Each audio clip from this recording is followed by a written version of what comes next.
Hey, what's up, guys? Welcome into New World News. As we get ready to close out June here in a few days, I want to cover the story from today in Oregon at the Tokyo Olympics. They're the 2020, now the 2021 Tokyo Olympic trials for the women's hammer throw in the track and field sector. Today, the bronze medal winner, Gwen, which hopefully I have some stuff going on in the background here, placed third. Bronze medal winner, places third.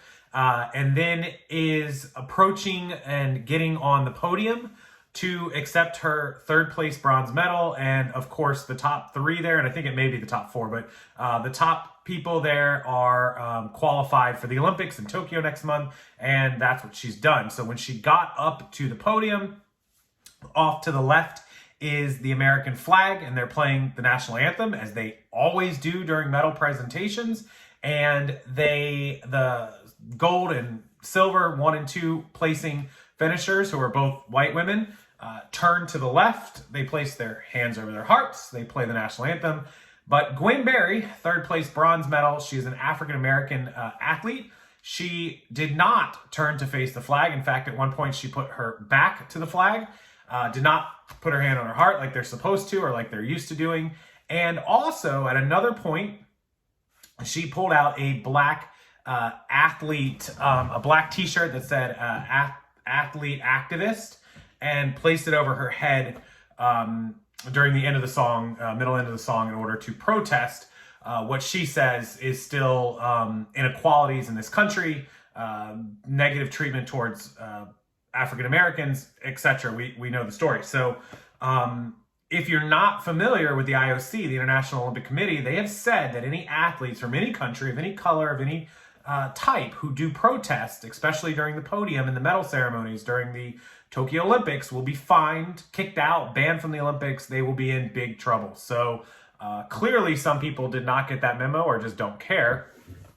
And here's my question. She's getting torn apart on social media.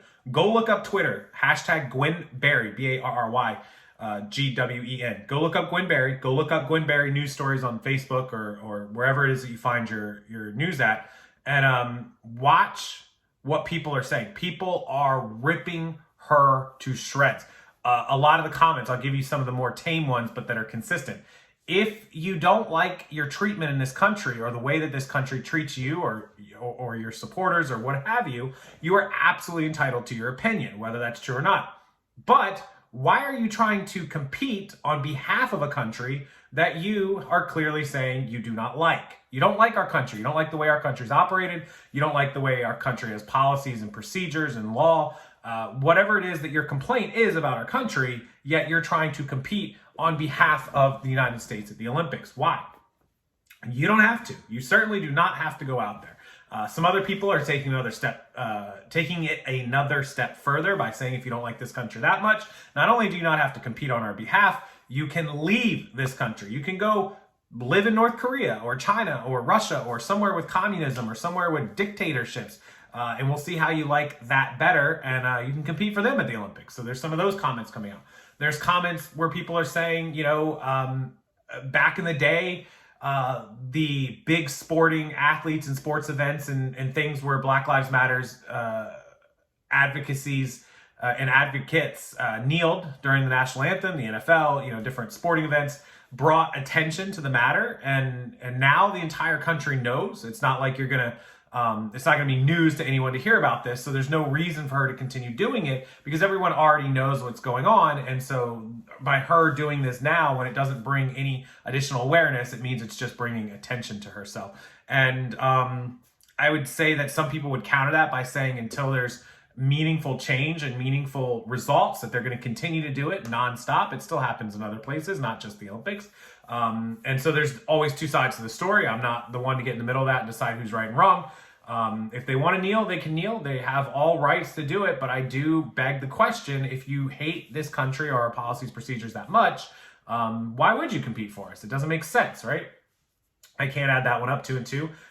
Some people will probably say that she loves the sport and wants to compete in the sport, and that's how she goes about competing in it. Fair enough. I can understand that. But there's, you know, she doesn't have to go up the podium. She doesn't have to appear for a medal. There's a lot of other things she could do rather than doing what she's doing. So I'll leave it to you guys. Comment section below. How do you think it should be handled? What do you think is going to happen in the Olympics? What if she medals? What if she's a gold medalist or silver medalist? She's up there at the top. What's going to happen? If you're not familiar, there was a show on, I think, Amazon Prime. It's either Prime or Hulu. It wasn't Netflix. I think it's Prime. Might have been Hulu. And it was about the 1960s men's track and field race where two African American, during, you know, the race problems of the 60s, two African Americans podiumed and medaled in the gold and bronze, and there was a silver white man from Australia or New Zealand, I think Australia, who also medaled. So the three of them were on the stage, and it's the very famous photo where they have their fists up, with the black gloves on, they raise their fists. They were told not to do it then. They did it anyways. And it's a very, very famous photo. There was a whole documentary about it on, I want to say Prime. I think it was Prime, but you can look it up. You can Google that. Just Google the documentary about the Olympic Games protests in the 60s. You'll find it.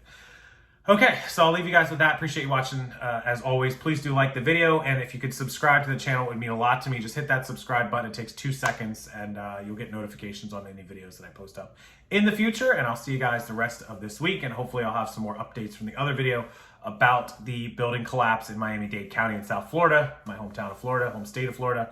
And hopefully we get some good news. Some survivors are found from that. So thank you guys for watching, and I'll see you next time.